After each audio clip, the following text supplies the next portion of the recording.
My wife cheated with her boss and then stole $200, $0 in inheritance money during our divorce. Now she's claiming she's entitled to half the house and threatening to take everything, including our business. I never thought I'd be the kind of guy to get like this, but here I am, sitting in a wrecked house, trying to piece together how everything fell apart so fast. The thing is, I always thought I knew my wife. We had our ups and downs, sure, but I never imagined she'd cheat on me with her boss or steal a chunk of my inheritance money during our divorce. It all happened so suddenly, like a bomb went off in my life and left me trying to pick up the shards. It started about 6 months ago. Had been acting strange, secretive texts, late nights at her office, and that weird little smirk she'd give when she thought I wasn't looking. I brushed it off at first. Women can be flaky, right? But then I noticed her phone buzzing constantly, even when she was in the shower or cooking dinner. Something was off. I'd catch her glancing at her phone when she thought I wasn't paying attention. Little things, but enough to make my gut tighten. One night I came home early from work, something I rarely do, and I saw her car parked in the driveway, but I knew she wasn't supposed to be home. I peeked through the window and saw her standing in the living room talking on the phone. Her voice was low, but I caught enough to realize she was talking to someone who wasn't me. I froze, heart pounding. When she hung up, I confronted her about it. She shrugged, said it was just work stuff and that I was imagining things. Classic bitchy dismissive, like I was overreacting, but I wasn't overreacting. I started digging. I found her secret email account filled with messages to her boss, Mark. Things got hotter from there. Flirty texts, plans to meet up after hours, even explicit talk about sex. I stared at the screen, feeling like my world was crumbling. I couldn't believe the woman I married, the one I trusted with everything, was sneaking around behind my back with her boss. It was like a punch to the gut every time I read those messages. Then came the betrayal that really shattered me. I discovered she was not only cheating but also stealing money, about $200, $0 from the inheritance I received from my grandfather. I found bank statements and transfer records that showed her siphoning off cash into her account. She told me she needed it for emergencies. But I knew the truth. She was planning to run away with Mark, start fresh somewhere else, and leave me with nothing. When I confronted her with the evidence, his face twisted into a mask of anger. She everything at first, calling me paranoid, accusing me of snooping. Then she started lying outright, saying she was just talking to that Mark was just helping her with some work project, that I was imagining things. She played the victim, saying I was controlling and insecure. But I knew better. I'd seen the texts, the bank transfers, the way she looked at Mark when she thought I wasn't paying attention. That was the moment I realized I'd been living a lie. All those years I thought we had a solid marriage. Turns out she was cheating on me, stealing from me, and planning her escape while I was working my ass off to keep everything afloat. I felt betrayed, humiliated, and furious. I didn't sleep that night. All I could think about was how I was going to fix this, how I was going to get revenge, because I knew I couldn't just let her walk away with everything. Not without a fight. After I found out about Safair and the money she'd stolen, everything changed. I couldn't look at her the same way anymore. That night, I sat in the living room, staring at the wall, trying to process what I'd just learned. It was like my mind was racing, but I couldn't find a way to make sense of it all. I felt so betrayed by her, by myself, for not seeing the signs sooner. I kept thinking about the money, how she'd taken half of my inheritance, how she'd planned to run off with her boss, Mark. The thought made my blood boil. The next morning, I decided I had to confront her again. I needed answers, and I needed her to own up. I called her at work, told her I wanted to talk that evening. When she got home, I laid everything out, showed her the texts, the bank statements, the transfer records. Her face went pale and she started lying again, saying she only took the money because she was desperate, because I was never around, because she felt neglected. She claimed she loved me but was just overwhelmed, that she fell into bed with Mark. She said because he was so supportive and it meant nothing, that she didn't mean to steal from me, just needed a way out. I looked at her, my fists clenched, feeling like I was about to explode. I told her I didn't believe her, that she was a liar, that she'd betrayed everything we had. She looked angry, then defensive, then downright bitchy, throwing accusations back at me, saying I was controlling, that I was a bad husband for not noticing her struggling, and that I was just jealous of her success at work. It was all a bunch of bullshit. I knew she was lying, and I knew she was trying to manipulate the situation. That night, I couldn't sleep. My mind kept circling around the betrayal. I felt sick, like I'd been punched in the stomach. How could she do this? How could she lie so effortlessly? I kept asking myself if I'd missed the signs, if I'd been blind to her discontent, or if I'd somehow failed her. But deep down, I knew this wasn't about me. It was about her greed, her selfishness, her need for excitement and money. She didn't love me anymore, she just wanted what she could get. The emotional toll was brutal. I felt a mix of anger, sadness, and a crushing sense of betrayal. I'd always been a guy who believed in loyalty, in sticking things out, in fighting for what mattered. But now I was faced with the reality that my wife had been cheating on me, stealing from me, and planning to walk away with everything we built. The worst part was, I still loved her.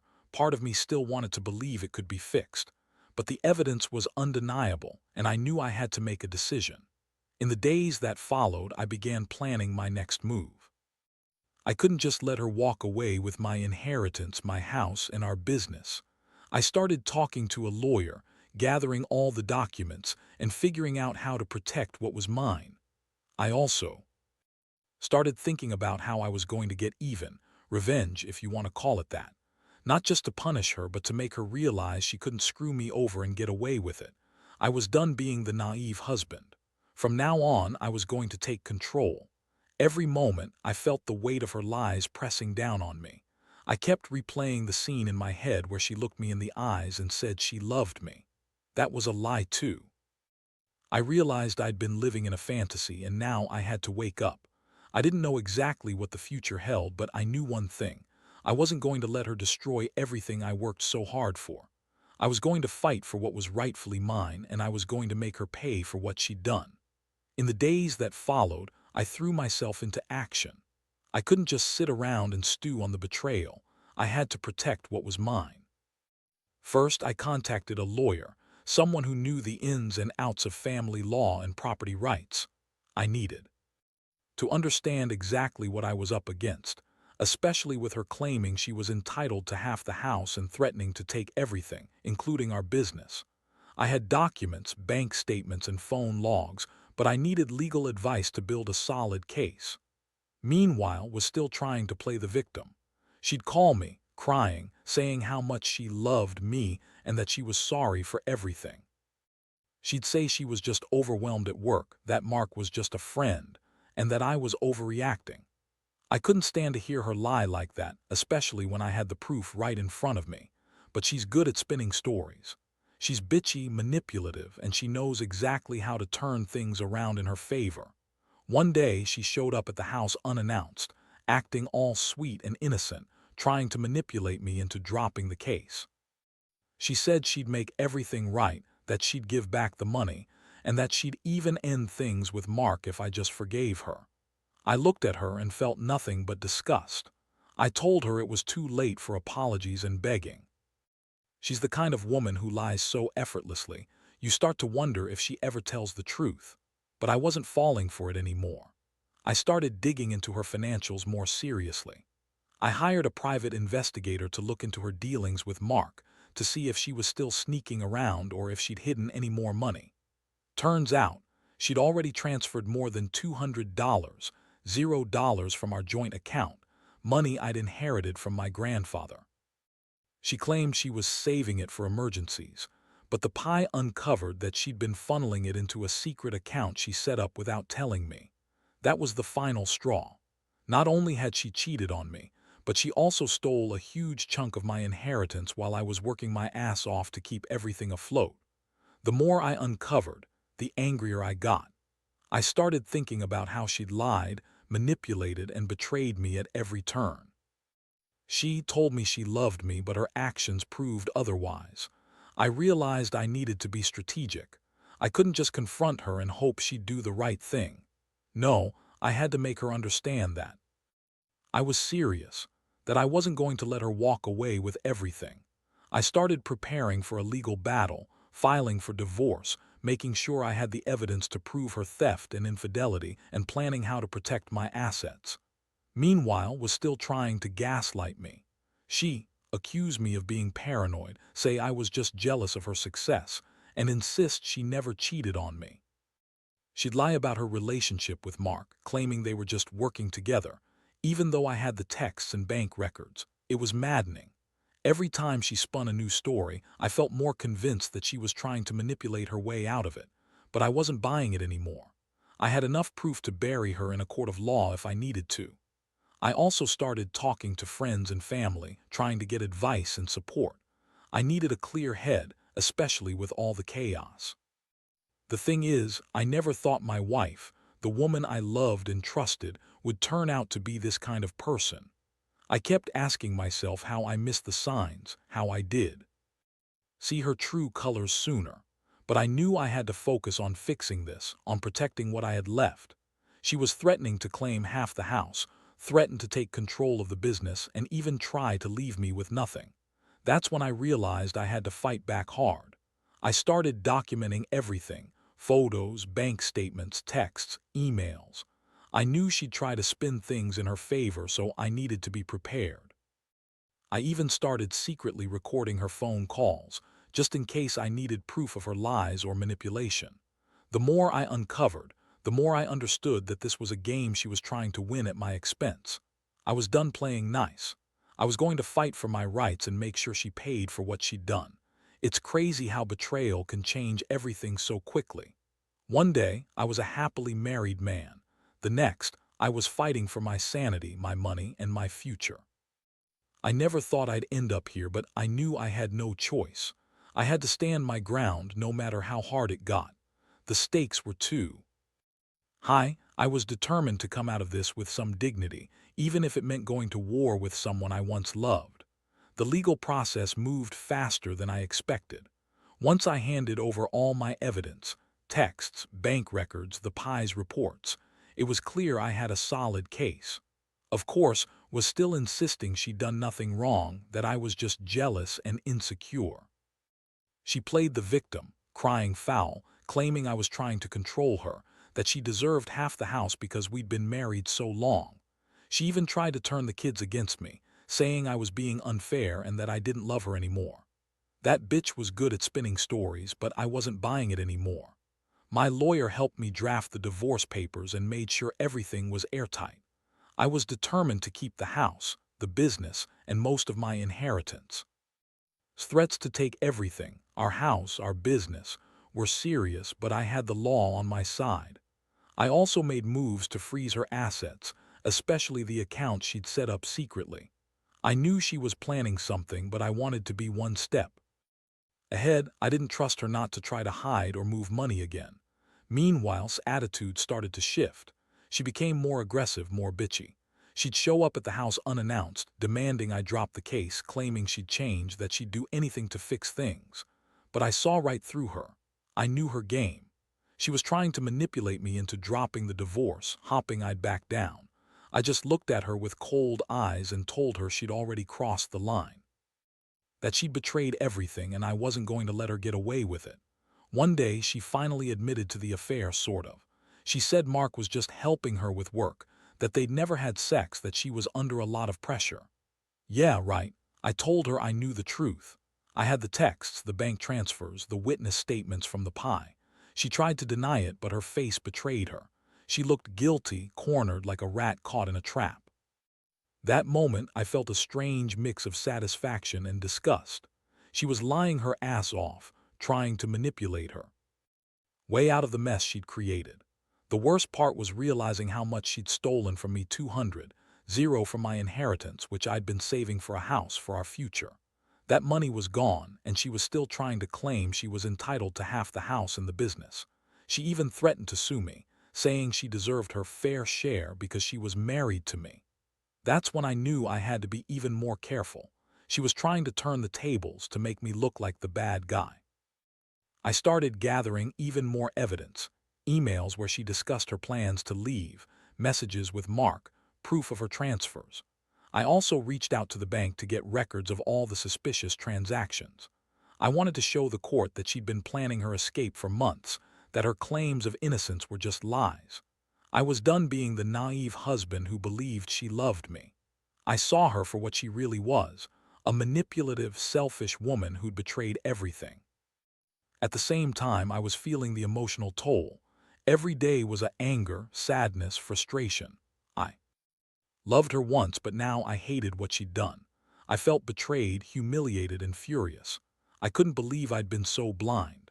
How had I missed all the signs? How could she lie so effortlessly? I kept asking myself if I could ever trust her again, or if I'd just been fooling myself all these years. But amidst all that chaos, I knew one thing: I had to stay strong. For me, for my kids, for what was left of my sanity. I started planning my next moves carefully. I wanted to expose her lies in court, to make sure she didn't take away everything I'd worked for. I wasn't about to let her walk away with my inheritance, my house, or my business, especially not after everything she'd done. I knew this wasn't over yet, but I was ready to fight. I'd been betrayed, yes, but I wasn't going down without a battle. The court date was set, and I knew I had to be prepared for everything. Was still trying to play the victim, but I had enough evidence to blow her lies out of the water. I went over every document, every email, every bank statement, making sure nothing was overlooked. I even hired a forensic accountant to dig into her finances, to uncover any hidden accounts or assets she might try to hide before the hearing. I wanted to make sure she didn't get away with stealing my inheritance or claiming half the house when she'd already betrayed me so thoroughly. On the day of the hearing, I felt a knot tighten in my stomach. Showed up looking bitchy as ever, her hair done just right, her face carefully made up like she was going to a job interview, not a courtroom. She had that sneer on her face, the one she always used when she thought she was winning. I kept my composure, though. I knew I had the truth and I was going to use it. When the judge called the case, I presented everything: my evidence of her affair, her theft of the inheritance, her secret accounts, her lies. I could see squirming in her seat, trying to come up with some kind of excuse, but I was ready. I laid it all out, calmly but assertively. I told the court how she'd betrayed me, how she'd lied, how she'd stolen money. That was meant for our future. I explained how she was trying to claim half the house and business, even though she'd already been unfaithful, dishonest, and manipulative. Her lawyer tried to spin it, saying I was just a jealous husband that was innocent, that everything was just a misunderstanding. But I had the proof. I had the texts where she was planning her escape, the bank records showing her transfers, the witness statements from the pie. I even had her own words caught on tape, admitting she was unhappy and considering leaving me. The judge listened carefully, and I could see the wheels turning. In the end, the court ruled largely in my favor. They awarded me sole ownership of the house and the business, citing her theft and infidelity as grounds for dividing the assets differently. They also ordered her to pay back the stolen inheritance money plus interest. Looked furious, her bitchiness turning into outright rage. She yelled, tried to argue, and even threatened to sue me again, but I knew I had the law on my side. I felt a strange mix of relief and emptiness. Like I'd won the battle, but the war was far from over. After the court session, I felt exhausted but also relieved. I knew I'd done everything I could to protect myself and my assets. On the other hand, was bitter and vengeful. She kept claiming she was entitled to half of everything because we'd been married so long, even though her actions proved otherwise. She threatened to fight me in every way possible, to take me to court again, to try to get her hands on the business. Honestly, I didn't care anymore. I'd fought hard and I'd won what mattered most: my dignity, my money, and my future. But the emotional scars lingered. I felt betrayed, humiliated, and angry that I'd been so blind. I kept replaying the moments when she lied, the times I caught her sneaking around, the way she looked at Mark with that bitchy smirk. It was hard to accept that the woman I loved had become someone so manipulative and selfish. Still, I knew I had to move on. I had to rebuild my life, piece by piece, and learn to trust again. Or maybe just learn to be more cautious with who I let into my life. The biggest lesson I took from all this: never ignore the signs of betrayal, no matter how much you love someone, because sometimes love isn't enough. Sometimes it's just a mask hiding a lot of lies. I'm still healing, still trying to trust again, but I know one thing for sure. I'll never let myself be like this again. I've learned the hard way that betrayal doesn't just hurt. It destroys everything you thought was solid. And now, I'm just trying to pick up the pieces and move forward. In the aftermath of everything, I've had a lot of time to reflect on what happened and what I've learned. Honestly, I never thought I'd be the guy who'd get like this, but here I am, still standing though battered. The betrayal cut deep, but it also opened my eyes to the kind of person really was. All those years I thought I knew her, trusted her, loved her. That trust was shattered in an instant. It's a brutal lesson, but one I'll carry with me for the rest of my life. Never ignore the red flags, no matter how much you want to believe in the best. Losing the inheritance, the house, the business, and having my marriage fall apart was a heavy toll. But what's worse was realizing how much I'd given her, my time, my love, my trust, and how she repaid me with lies, cheating, and theft. I'll admit, I felt humiliated, angry, and even a little broken for a while. But I also learned to stand up for myself. I learned that sometimes you have to fight dirty just to protect what's yours. And more than anything, I learned that the truth always comes out, no matter how much someone tries to hide it. Now I'm slowly rebuilding. I've moved out of the wreckage of that house and into a new place, smaller, simpler, but mine. I focus on my kids, on my business, and on making sure I never get caught off guard again. I've set stronger boundaries, learned to trust my instincts, and most importantly, I've realized that I don't need someone like to define me. I'm enough on my own. To anyone out there going through something similar, trust your gut. If something feels off, dig deeper. Don't ignore the signs, no matter how much you love the person. Sometimes, love isn't enough to keep a relationship afloat when betrayal is involved. Protect yourself, your assets, and your sanity. Because at the end of the day, the only person who truly has your back is you. And as for revenge, well, I think I got my justice. The court might have awarded me the legal victory, but the real victory was reclaiming my life. I may never fully forget what happened, but I refuse to let it define me. I've learned that no matter how deep the betrayal, you can rise again, battered but unbroken. And one day, I'll look back and see this as the moment I finally took control and refused to be a victim anymore.